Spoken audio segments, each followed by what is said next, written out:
অৰুণোদয় পাবৰ কাৰণে আমাৰ মানদণ্ড কি হ'ব সকলোৱে আবেদন কৰিব আমি কাক অৰুণোদয় দিম প্ৰথম অৰুণোদয় পাবৰ কাৰণে মোৰ এখন ৰেচন কাৰ্ড থাকিব লাগিব যাৰ ৰেচন কাৰ্ড নাই হি ৰেচন কাৰ্ড বনাই ল'ব কিন্তু ৰেচন কাৰ্ড থাকিবই লাগিব যাতে লাহে লাহে আমি ৰেচন কাৰ্ডৰ লগত অৰুণোদয় আমি সামঞ্জস্য ৰাখিব পাৰো বিধানসভাটো প্ৰশ্ন কৰিলে আমি তেওঁৰ ডিটেইলছ দিব পাৰো কাৰণ ৰেচন কাৰ্ডৰ দেউতাক মাক এড্ৰেছ আৰু আধাৰৰ লগত ৰেচন কাৰ্ডখন জড়িত হৈ আছে তাৰ মানে অসমত অৰুণোদয় 3.0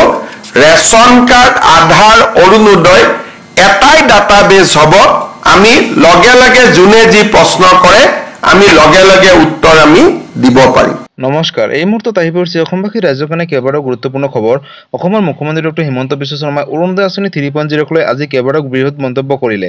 নতুনকৈ কোনে কোনে অৰুণোদয় আঁচনি আবেদন কৰিব পাৰিব কেনেকৈ আবেদন কৰিব লাগিব আৰু কি কি মানদণ্ড আছে সবিশেষ জানিব এইটো ভিডিঅ'ৰ মাধ্যমত আৰু ৰেচন কাৰ্ডক লৈ কৰিলে বৃহৎ ঘোষণা অৰ্থাৎ যিসকলে নতুনকৈ ৰেচন কাৰ্ড আবেদন কৰিব তেওঁলোকৰ বিষয়ে কি ক'লে মুখ্যমন্ত্ৰী ডক্টৰ হিমন্ত বিশ্ব শৰ্মাই সবিশেষ জানক এইটো ভিডিঅ'ৰ মাধ্যমত গতিকে ভিডিঅ'টো সম্পূৰ্ণকৈ চাওক আৰু ষ্টেপ বাই ষ্টেপ সকলোখিনি কথা বুজি লওক তো বলক ভিডিঅ'টো আৰম্ভ কৰোঁ আজিৰ প্ৰথমটো খবৰ হৈছে অৰুণোদয় আঁচনি 3.0 লৈ মুখ্যমন্ত্ৰী ডক্টৰ হিমন্ত বিশ্ব শৰ্মাই অৰুণোদয় আঁচনি 3.0 লৈ বৃহৎ ঘোষণা কৰিলে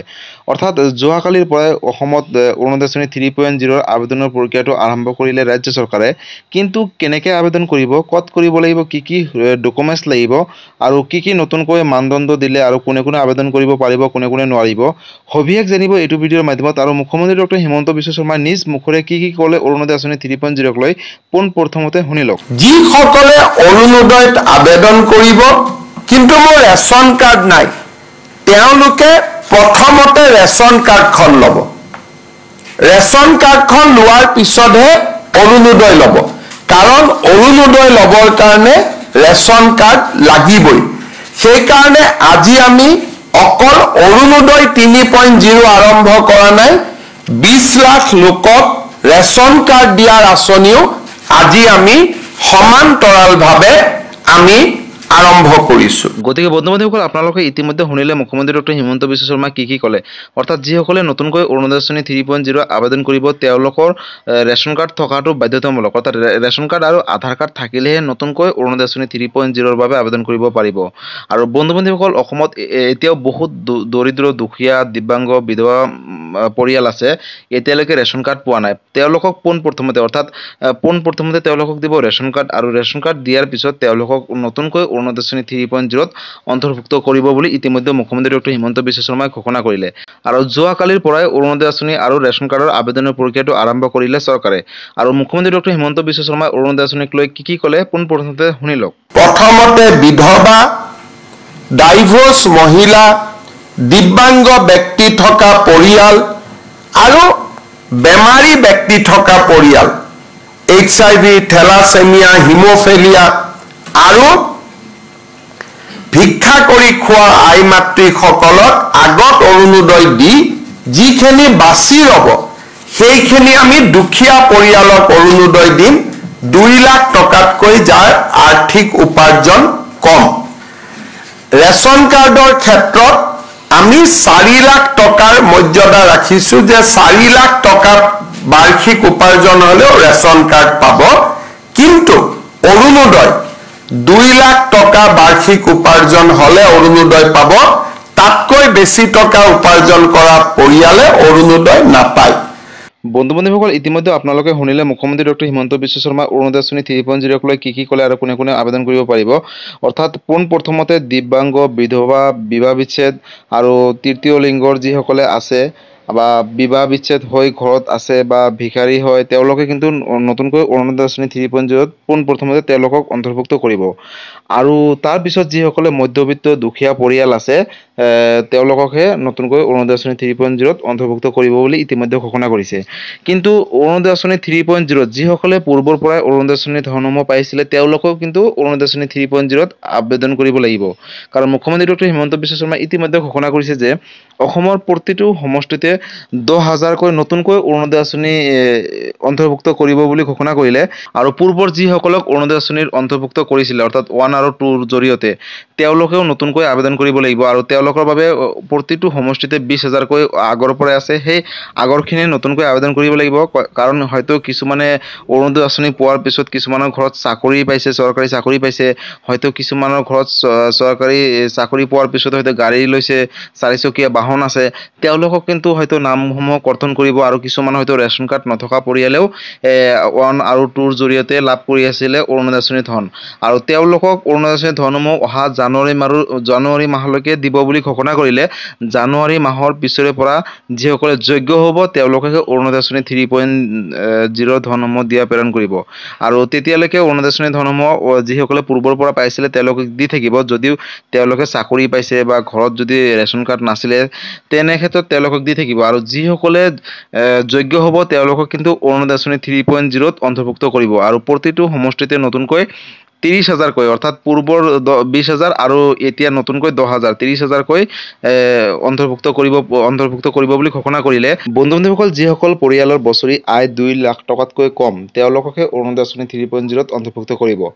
আৰু ৰেচন কাৰ্ডৰ ক্ষেত্ৰত যিসকল পৰিয়ালৰ বছৰি 4 লাখ টকাতকৈ আয় কম তেওঁলোককে নতুনকৈ ৰেচন কাৰ্ড প্ৰদান কৰিব ৰাজ্য চৰকাৰে গতিকে বন্ধু-বান্ধৱীসকল অৰুণোদয় আঁচনিক লৈ মুখ্যমন্ত্ৰী ডক্টৰ হিমন্ত বিশ্ব শৰ্মা কৰিলে বৃহৎ ঘোষণা অৰুণোদয় আঁচনি 3.0 কেনেকৈ আবেদন কৰিব ক'ত ফৰ্ম পাব সকলোৰে মনত এইটোৱে প্ৰশ্ন চাওক বন্ধু-বান্ধৱীসকল মুখ্যমন্ত্ৰী হিমন্ত বিশ্ব শৰ্মাই যোৱাকালি ঘোষণা কৰিছে যে ডিসি কোৰ্টৰ যোগেদি এখন সাংবাদমেল পাতিব আৰু সাংবাদমেলৰ জৰিয়তে আপোনালোকৰ পঞ্চায়তৰ সেক্ৰেটাৰীক লৈ আৰু যিসকল সভাপতি আছে তেওঁলোকক লৈ এটা সভা 5জনীয়া দল হিচাপত এটা সভা পাতিব আৰু সেই সভাত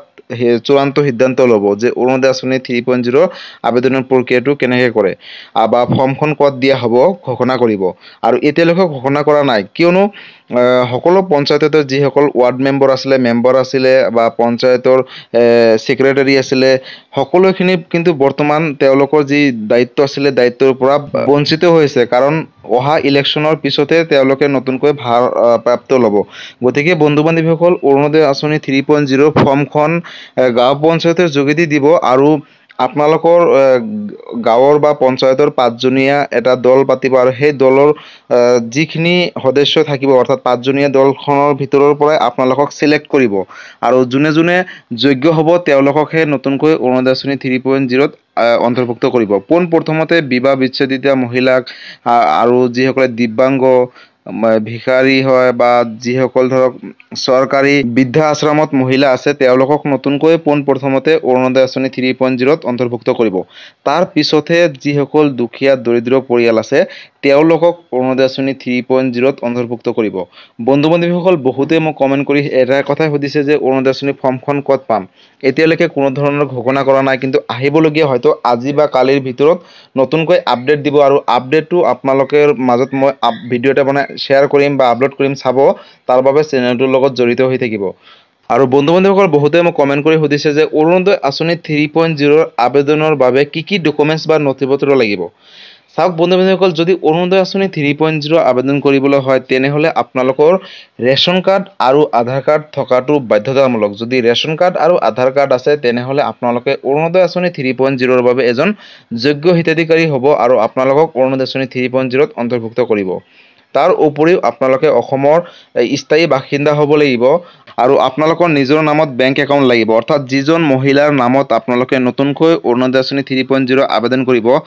তেওঁৰ নামত আপোনালোকৰ এখন বেংক একাউণ্ট লাগিব অৰ্থাৎ বেংকৰ লগত আধাৰ কাৰ্ড লিংক থকা বেংক একাউণ্ট দিব কাৰণ ডিবিডিৰ মাধ্যমত টকাসমূহ প্ৰেৰণ কৰিব তাৰ বাবে আপোনালোকৰ বেংক একাউণ্টৰ লগত আধাৰ কাৰ্ডটো লিংক থকাটো বাধ্যতামূলক গতিকে বন্ধু-বান্ধৱীসকল অৰুণোদয় আঁচনিক লৈ ইতিমধ্যে মই বহুতো ভিডিও বনাইছো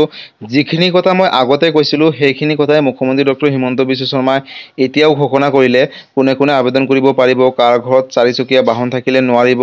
কোনে কোনে যোগ্য হ'ব কোনে কোনে অযোগ্য হ'ব যিখিনি কথা মই পূৰ্বৰ পৰা ভিডিও বনাই আহিছিলো অৱশেষত সেইখিনি কথাই মুখ্যমন্ত্ৰী ডক্টৰ হিমন্ত বিশ্ব শৰ্মাই ঘোষণা কৰিলে গতিকে বন্ধু-বান্ধৱীসকল আপোনালোকে যদি অৰুণোদয় আঁচনি 3.0ক লৈ কিবা জানিবলগীয়া আছে বা সুধিবলগীয়া আছে আপোনালোকে মোক কমেন্ট কৰিব মই নিশ্চয় ৰিপ্লাই দিবলৈ চেষ্টা কৰিম আৰু অৰুণোদয় আঁচনি ফৰ্মখন কিন্তু 2 এদিনতে ঘোষণা কৰিব কেনেকৈ আবেদনৰ প্ৰচেছটো আগবঢ়াব বা কেনেকৈ কি কৰিব লাগিব, ক'ত কৰিব লাগিব, সবিশেষ আপডেট আহিব আৰু মই ভিডিঅ' বনাই আপোনালোকৰ মাজত আপলোড কৰিম। আপোনালোকে তাৰ বাবে চেনেলটোৰ লগত জড়িত হৈ থাকিব। আৰু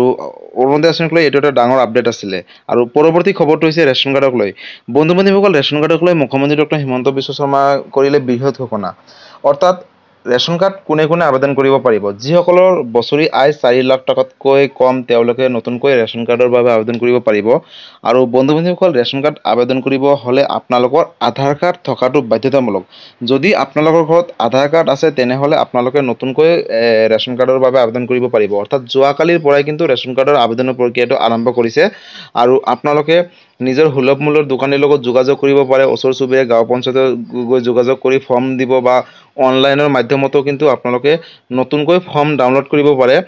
আপোনালোকে গুগলত চাৰ্চ কৰি ল'ব যে ৰেচন কাৰ্ড ফৰ্ম চি বুলি চাৰ্চ কৰিব, PDF ফাইল ডাউনলোড কৰিব পাৰিব। আৰু সেই ফাইল কম্পিউটাৰ দোকানৰ পৰা ওলাই আপোনালোকে নিজৰ যিখিনি নথি পত্ৰ আছে বা নাম, ঠিকনা, এড্ৰেছ ধুনীয়াকৈ স্পষ্টকৈ দিব আৰু বেংক একাউণ্ট নম্বৰো দিব।